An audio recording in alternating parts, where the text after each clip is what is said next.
नमस्ते। आज हम बात करने जा रहे हैं इंडिया के सबसे बड़े कॉर्पोरेट जायंट रिलायंस इंडस्ट्रीज की। जब भी रिलायंस के रिजल्ट्स आते हैं, पूरे स्टॉक मार्केट की नजर इन पर होती है और इस बार भी Q2 यानी जुलाई से सितंबर 2025 के क्वार्टर के रिजल्ट्स ने एक बार फिर सबको हैरान कर दिया है। ये कंपनी सिर्फ एक बिजनेस नहीं, बल्कि इंडिया की इकोनॉमी का एक अहम हिस्सा है। मुकेश अंबानी की लीडरशिप में रिलायंस ने तेल से लेकर टेलीकॉम तक हर सेक्टर में अपना लोहा मनवाया है। तो चलिए बिना देर किए सीधे चलते हैं इन रिजल्ट्स के अंदर और देखते हैं कि इस क्वार्टर में रिलायंस ने क्या कमाल किया है। क्या कंपनी ने इन्वेस्टर्स की उम्मीदों को पूरा किया? आइए जानते हैं। सबसे पहले बात करते हैं बड़े नंबर्स की, जो सुनने में थोड़े कॉम्प्लेक्स लग सकते हैं, लेकिन मैं आपको बिल्कुल आसान भाषा में समझाऊंगी। इस क्वार्टर में रिलायंस इंडस्ट्रीज की कुल कमाई यानी टोटल रेवेन्यू 2.7 लाख करोड़ रुपए तक पहुंच गई है। आप इसे ऐसे समझिए कि यह इतना पैसा है कि इससे कई छोटे देशों की पूरी साल की इकोनॉमी चल सकती है। पिछले साल के इसी क्वार्टर के मुकाबले ये एक सॉलिड जंप है। लेकिन कमाई से भी ज्यादा जरूरी होता है प्रॉफिट, यानी कंपनी ने सब खर्चे निकल कर कितना पैसा बचाया। इस मामले में भी रिलायंस ने जबरदस्त परफॉर्मेंस दी है। कंपनी का नेट प्रॉफिट 20,500 करोड़ रुपए रहा है। यह नंबर दिखाता है कि कंपनी न सिर्फ बड़ा बिजनेस कर रही है, बल्कि यूज एफिशिएंटली चलाकर अच्छा मुनाफा भी कमा रही है। तो यह नंबर्स इतने इंपॉर्टेंट क्यों हैं? सोचिए, जब एक कंपनी इतना बड़ा रेवेन्यू और प्रॉफिट जनरेट करती है, तो इसका असर सिर्फ उसके शेयर होल्डर्स पर नहीं पड़ता। इसका मतलब है देश में ज्यादा इन्वेस्टमेंट, ज्यादा जॉब्स और इकोनॉमी में ज्यादा एक्टिविटी। रिलायंस का परफॉर्मेंस एक तरह से इंडियन इकोनॉमी का हेल्थ इंडिकेटर भी माना जाता है। जब रिलायंस ग्रो करता है, तो उसके साथ जुड़े लाखों छोटे बिजनेसेस और सप्लायर्स भी ग्रो करते हैं। इसलिए इन नंबर्स का आना सिर्फ एक कंपनी की सक्सेस स्टोरी नहीं, बल्कि देश के लिए भी एक पॉजिटिव सिग्नल है। यह दिखाता है कि मार्केट में डिमांड है और कंज्यूमर स्पेंड कर रहा है। अब आपके मन में सवाल आ रहा होगा कि यह पैसा आ कहां से रहा है।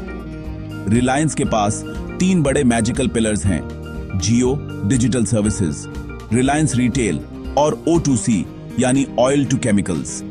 हर सेगमेंट अपने आप में एक बड़ी कंपनी के बराबर है। इन्हीं 3 पिलर्स ने मिलकर इस क्वार्टर में इतना शानदार रिजल्ट दिया है। आगे हम इन तीनों बिजनेसेस की परफॉर्मेंस को एक एक करके डिटेल में समझेंगे। हम देखेंगे कि किस बिजनेस ने सबसे ज्यादा तेजी दिखाई और कौन सा बिजनेसमैन ऑफ द मैच रहा। क्या आप गेस कर सकते हैं कि इस बार का स्टार परफॉर्मर कौन सा सेगमेंट होगा? कमेंट करके जरूर बताइए। चलिए अब रिलायंस के बिजनेसेस का पोस्टमार्टम करते हैं। सबसे पहले बात करते हैं उस बिजनेस की जिसने इंडिया में इंटरनेट की तस्वीर बदल दी, जियो। इस क्वार्टर में जियो ने एक बार फिर से धूम मचा दी है। जियो का रेवेन्यू पिछले साल के मुकाबले 12% बढ़ा है, लेकिन असली कमाल तो सब्सक्राइबर्स में हुआ है। जियो ने इस क्वार्टर में 1.2 करोड़ नए कस्टमर्स जोड़े हैं, जिससे उनके टोटल सब्सक्राइबर्स का आंकड़ा 50 करोड़ के पार चला गया है। 5G रोल आउट में भी जियो सबसे आगे है और लोग तेजी से 5G प्लान्स पर अपग्रेड कर रहे हैं। इससे कंपनी की पर यूजर कमाई यानी RPU भी बढ़कर 190 रुपए तक पहुंच गई है। यह सब दिखाता है कि जियो की ग्रोथ स्टोरी अभी भी पूरी रफ्तार में है।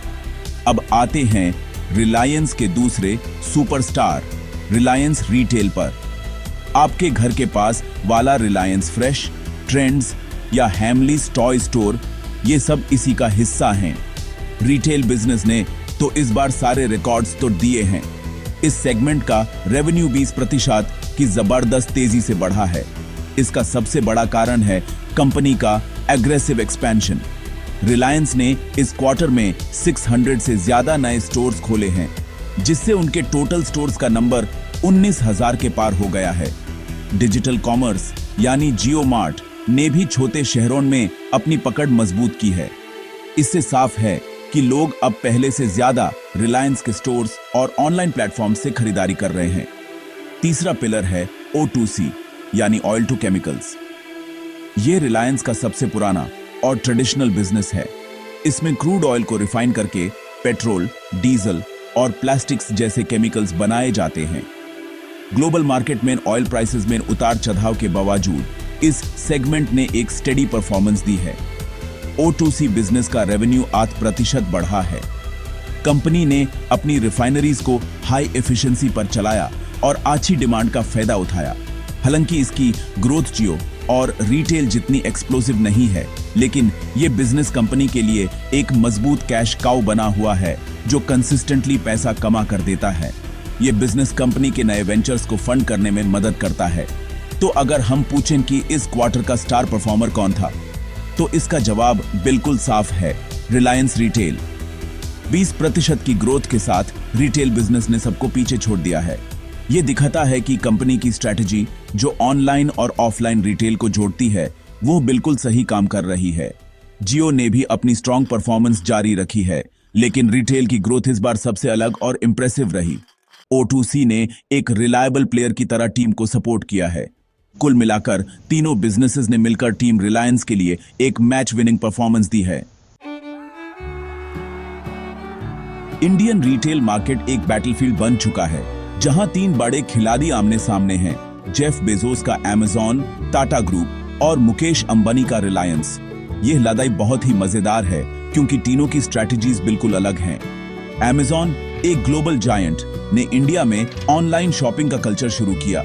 उनकी सबसे बड़ी ताकत उनका technology platform, fast delivery, prime और एक विशाल प्रोडक्ट सिलेक्शन है। वो डाटा का इस्तेमाल करके कस्टमर को वही दिखाते हैं जो वो खरीदना चाहता है।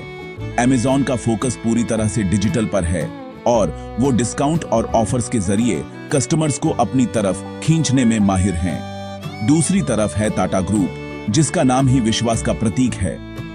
टाटा ने अपने सुपर ऐप टाटा न्यू के जरिए अपने सभी ब्रांड्स जैसे क्रोमा, बिग बास्केट, वन मजी और वेस्ट साइड को एक ही प्लेटफॉर्म पर लाने की कोशिश की है। उनकी स्ट्रेंथ उनके लॉयल कस्टमर बेस और उनके ब्रांड्स की क्वालिटी है। टाटा का अप्रोच Amazon की तरह अग्रेसिव नहीं, बल्कि एक ट्रस्टेड इकोसिस्टम बनाने पर है। वो कस्टमर को सिर्फ सामान नहीं बेचना चाहते, बल्कि उनकी हर जरूरत, ग्रोसरी से लेकर फ्लाइट टिकट्स तक, पूरी करना चाहते हैं। टाटा की ट्रस्ट वाली इमेज उनका सबसे बड़ा अस्त्र है इस रिटेल की जुंग में। अब आते हैं रिलायंस पर। रिलायंस की स्ट्रैटेजी इन दोनों से अलग और शायद सबसे पावरफुल है। इसे ओमनी चैनल स्ट्रैटेजी कहते हैं। इसका मतलब है ऑनलाइन जियो मार्ट और ऑफलाइन फिजिकल स्टोर्स, दोनों दुनिया का बेस्ट कॉम्बिनेशन। जहां Amazon के पास फिजिकल स्टोर्स की कमी है, वहीं रिलायंस के पास देश के कोने कोने में 19,000 से ज्यादा स्टोर्स का नेटवर्क है। आप ऑनलाइन ऑर्डर करके अपने नजदीकी स्टोर से सामान पिकअप कर सकते हैं या स्टोर में जाकर वहां से सीधे घर पर डिलीवरी पा सकते हैं। ये फ्लेक्सिबिलिटी रिलायंस को एक यूनिक एडवांटेज देती है। रिलायंस की दूसरी बड़ी ताकत है उनका हाइपर लोकल मॉडल। उन्होंने लाखों किराना स्टोर्स को अपने नेटवर्क से जोड़ा है। इससे न सिर्फ उनकी पहुंच हर गली मोहल्ले तक हो गई है, बल्कि वो उन छोटे दुकानदारों को भी टेक्नोलॉजी देकर एम्पावर कर रहे हैं। Amazon और टाटा बड़े शहरों में स्ट्रांग हैं, लेकिन रिलायंस इंडिया के रियल हार्टलैंड यानी टियर 2 और टियर 3 शहरों में तेजी से अपनी पकड़ बना रहा है। इस फिजिकल डिजिटल मॉडल और लोकल किराना नेटवर्क के दुम पर रिलायंस इस रेस में सबसे आगे निकालता हुआ दिख रहा है। उनकी स्ट्रैटेजी सिर्फ सामान बेचना नहीं, बल्कि पूरे रिटेल इकोसिस्टम को कंट्रोल करना है। हर बड़ी कंपनी की तरह रिलायंस के सामने भी कुछ चैलेंजेस हैं। सबसे बड़ा चैलेंज है O2C बिजनेस पर डिपेंडेंसी। यह बिजनेस ग्लोबल ऑयल प्राइसेस पर बहुत ज्यादा निर्भर करता है, जिसमें हमेशा उतार चढ़ाव बना रहता है। अगर कल को ऑयल के दाम बहुत गिर जाते हैं, तो इसका सीधा असर रिलायंस के प्रॉफिट्स पर पड़ेगा। इसके अलावा टेलीकॉम सेक्टर में जियो को एयरटेल और वोडाफोन आइडिया से कांस्टेंट कंपटीशन मिलता है। डेटा प्लान्स को सस्ता रखने का प्रेशर हमेशा बना रहता है। रिटेल में भी Amazon और टाटा जैसे डीप पॉकेटेड प्लेयर्स से कंपटीशन कम नहीं है। इसलिए कंपनी को हमेशा इनोवेटिव और एजाइल रहना पड़ेगा।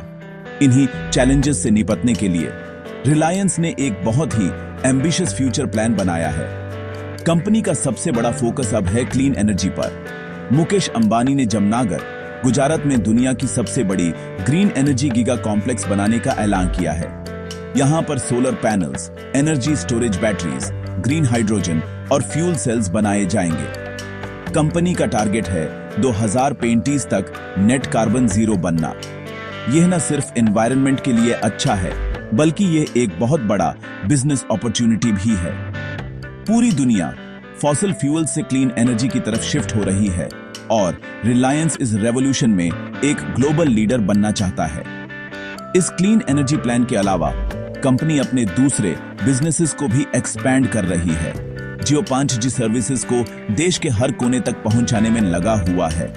इसके साथ ही जियो प्लेटफॉर्म्स नए डिजिटल सॉल्यूशंस जैसे क्लाउड कंप्यूटिंग और IoT यानी इंटरनेट ऑफ थिंग्स पर भी काम कर रहा है।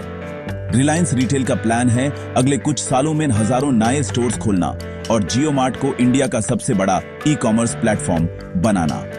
कंपनी FMCG यानी fast moving consumer goods sector में भी कांपा कोला जैसे ब्रांड्स के साथ एंट्री कर चुकी है, जहां वो सीधे ITC और हज्वल को टक्कर देगी।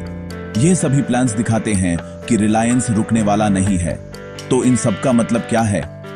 इसका मतलब है कि रिलायंस अपने आप को एक ऐसी कंपनी में ट्रांसफॉर्म कर रहा है जो सिर्फ आज की नहीं बल्कि आने वाले कल की जरूरतों को पूरा करेगी। वो अपने ट्रेडिशनल ऑयल बिजनेस पर डिपेंडेंसी कम करके टेक्नोलॉजी और ग्रीन एनर्जी जैसे फ्यूचर रेडी सेक्टर्स में इन्वेस्ट कर रहे हैं। ये एक बहुत ही स्मार्ट स्ट्रैटेजी है। हालांकि इस ट्रांसफॉर्मेशन में बहुत बड़ा इन्वेस्टमेंट लगेगा और इसके रिजल्ट्स आने में टाइम लगेगा, लेकिन अगर ये प्लान सफल होता है तो रिलायंस अगले कई दशकों तक इंडिया की सबसे इंपॉर्टेंट कंपनी बनी रह सकती है। अब आते हैं सबसे इंपॉर्टेंट सवाल पर। एक इन्वेस्टर के नजरिए से क्या आपको रिलायंस का शेयर खरीदना चाहिए? इसका जवाब इस बात पर डिपेंड करता है कि आप शॉर्ट टर्म ट्रेडर हैं या लॉन्ग टर्म इन्वेस्टर। अगर आप शॉर्ट टर्म यानी कुछ हफ्ते या महीने के लिए सोच रहे हैं तो रिलायंस के शेयर में आपको उतार चढ़ाव देखने को मिल सकता है। Q2 के शानदार रिजल्ट्स के बाद हो सकता है कि शेयर में थोड़ी तेजी आए, जिसे प्रॉफिट बुकिंग कहते हैं। मार्केट सेंटीमेंट, ग्लोबल न्यूज और ऑयल प्राइसेस जैसे फैक्टर्स शॉर्ट टर्म में शेयर प्राइस को इन्फ्लुएंस कर सकते हैं। इसलिए शॉर्ट टर्म ट्रेडिंग हमेशा रिस्की होती है और इसके लिए टेक्निकल एनालिसिस की समझ होना जरूरी है। लेकिन अगर आप एक लॉन्ग टर्म इन्वेस्टर हैं जो 5 से 10 साल या उससे भी ज्यादा के लिए इन्वेस्ट करना चाहते हैं, तो रिलायंस एक बहुत ही कंपेलिंग स्टोरी पेश करता है। कंपनी के तीनों बिजनेस, जियो, रिटेल और O2C अपने अपने सेक्टर के लीडर्स हैं। O2C बिजनेस एक स्टेबल कैश फ्लो देता है, जबकि जियो और रिटेल हाई ग्रोथ इंजन्स हैं। इसके ऊपर कंपनी का क्लीन एनर्जी में एंट्री एक गेम चेंजर साबित हो सकता है। जैसे जैसे दुनिया ग्रीन एनर्जी की तरफ बढ़ेगी, रिलायंस इसका सबसे बड़ा फायदा उठाने वाली इंडियन कंपनी बन सकती है।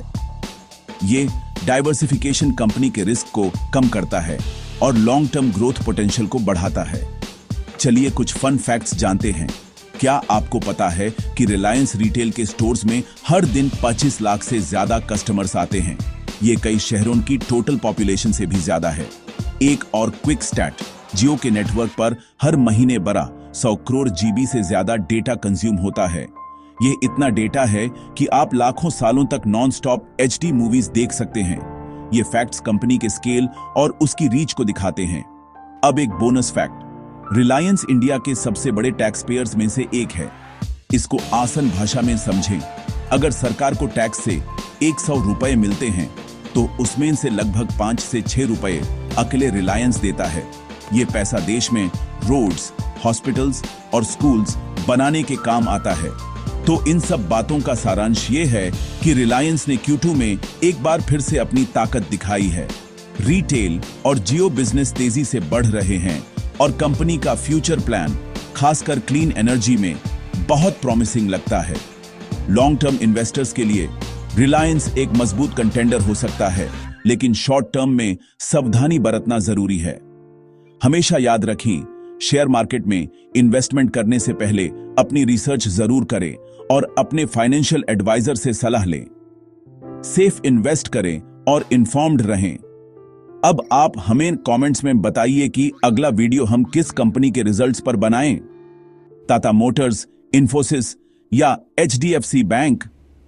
हम आपके सजेशंस का इंतजार करेंगे।